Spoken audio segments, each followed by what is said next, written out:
Akkam jirtu kabajamoota fi jaalatamtoota hordoftoota biiftuu Oroo bakkuma jirtanitti nageenyi keenya kan kabajaatiif kan jaalalaa isin haa ga'u isiniin jenna. Itti aansuudhaan oduu sa'a kana qabannee dhiyaannee jirra. Hangaruma sagantaa kanaatti nu wajji turaan affeerraa kenna kun biiftuu Oroodha keessani jajjabeeffadha. Kallattimaan gara mata duree oduu amma qabadheetti yeroo dabru oduun jalqaba. Pirezidaantiin yaala waliigala doktoroota Itoophiyaa humnoota mootummaatiin qabamee hidhamuun dhagahamee jira. Gara biraatiin immoo mormiin ogeeyyiin fayyaa hospitaalota Itoophiyaa jalqaban akkuma itti fufetti kan jiru yoo ta'u mootummaalleen hanga ammaatti deebii hin kennine.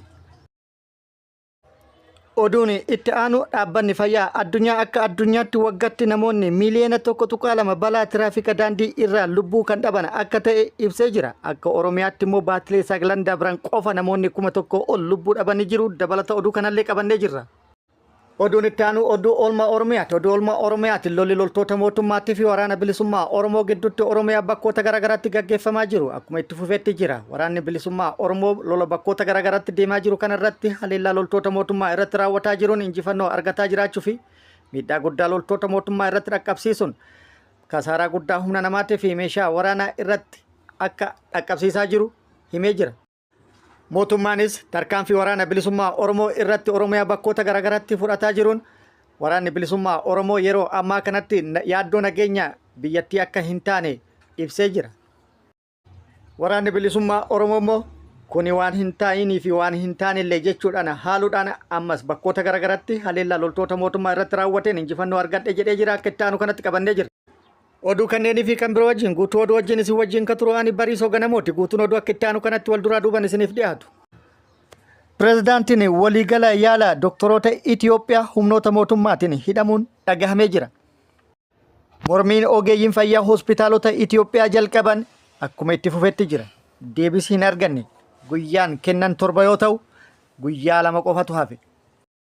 Mootummalleen gaafii doktoroota kanaatiif deebii kennuu irra gara tarkaanfii seenuu fi haala garaagaraatiin doorsisuu fi sodaachisuun mormii ogeeyyii fayyaa kana ukkaamsuuf hojjetaa jira jechuudhaan komiin kallattii garaagaraatii irratti dhiyaataa jira. Tarkaanfiin humnoonni mootummaa fudhataa jiranii fi mootummaan fudhataa jiru immoo kan itti fufe yoo ta'u bakkoota garaagaraatti reebichi hidhaan akkasumas doorsifni kan itti fufe yoo ta'u qaamota tarkaanfiin irratti fudhatame keessa Pirezidaantii yaala beekumsa doktoroota waliigalaa Itoophiyaa kan ta'e Dr. Yoonaataan Daanyaachaw humnoota mootummaatiin ukkaanfamee fudhamuun akka hidhame dhagahamee jira. Kunis ta'ee humnoonni mootummaatii fi mootummalleen tarkaanfii garaagaraa fudhatuudhaan mormicha dhaabuuf yaalanis akka hin danda'aminii fi muddamsuun hamaan keessoo isaanitti akka uumame odeeffannoon keessoo isaanitti ba'aa jirtu kan ibsituudha. Gara biraatiin immoo mormiin kun mormii birallee dhaluu danda'a jechuudhaan muddamsuun hamaan uumamuun beekamee jira. Dhaabbanni fayyaa addunyaa akka addunyaatti waggaatti namoonni miiliyoona 1.2 balaa tiraafikaa daandiitiin du'u jedhee jira. Akka Oromiyaatti immoo baatilee 9 darban kana qofa keessatti namoonni 1,043 lubbuun isaanii balaa kanaan darbee jira. Sababni isaa immoo harki guddaan dogongora konkolaachistootatiin akka ta'e himamee jira. Walumaa galatti akka Oromiyaatti baatilee 9 darban keessa balaa tiraafikaatiin lubbuun namoota 1,043 yoo darbu namoonni 1,021 miidhaan cimaan irra gahee namoonni 684 ta'an immoo miidhaan salphaan kan irra gahe ta'uu hoogganaan nageenyaa fi to'annoo tiraafika naannichaa Koomaandar Balaachoo Tikee ibsanii jiru. Akka qorannoon tibbana Oromiyaa keessatti gaggeeffame mirkaneessetti balaa tiraafikaa keessaa 81 dogongora konkolaachistootatiin akka ta'ee fi 7 immoo dogongora warra lafoo deemuutiin akka ta'e ibsamee jira. Torbeen nageenya daandii addunyaa 8ffaan mata duree namoota miilaan deemanii fi biskileetii oofan nageenya isaanii taasisuudhaan balaa tiraafikaa daandii hir'isuu jedhuun gaggeeffamee jira.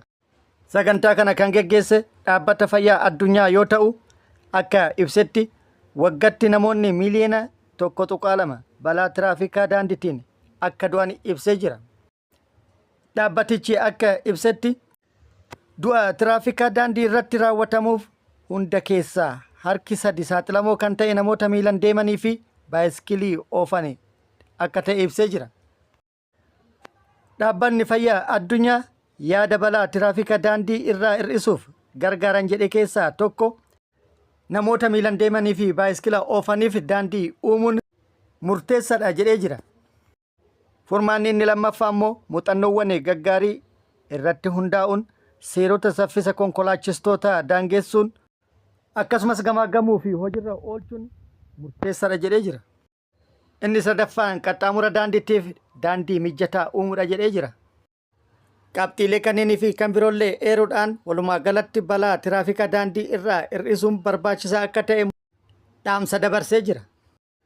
Oduun itti aanu Liibiyaa irraa gara Xaaliyaanii godaantota imalaa turan 59 lubbuu baraaramuun himamee jira. Dhaabbanni tola ooltummaa Jarmanii lubbuu baraaru tokko bidiruu xiqqoo godaantota Liibiyaa irraa gara Xaaliyaanii fe'ee deemu keessaa namoota 59 baraaruu himee jira.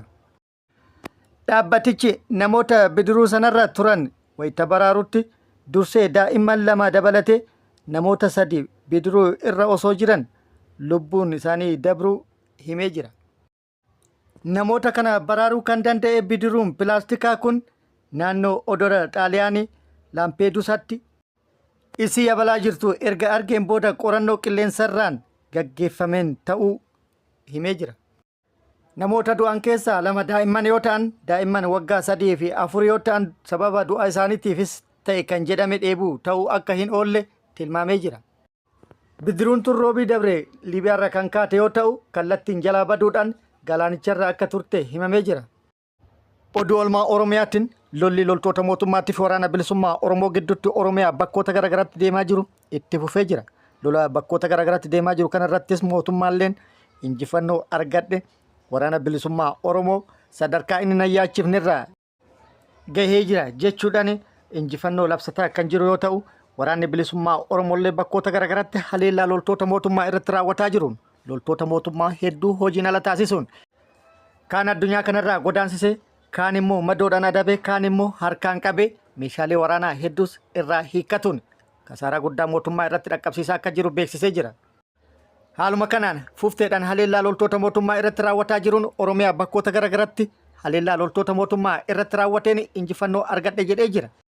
Oduu injifannoo lixa Oromiyaa irraa nu geette lixa Oromiyaatti bakkoota garaagaraatti haleellaa loltoota mootummaa irratti raawwateen akka milkaa'ee fi injifannoo irratti argate beeksisee jira.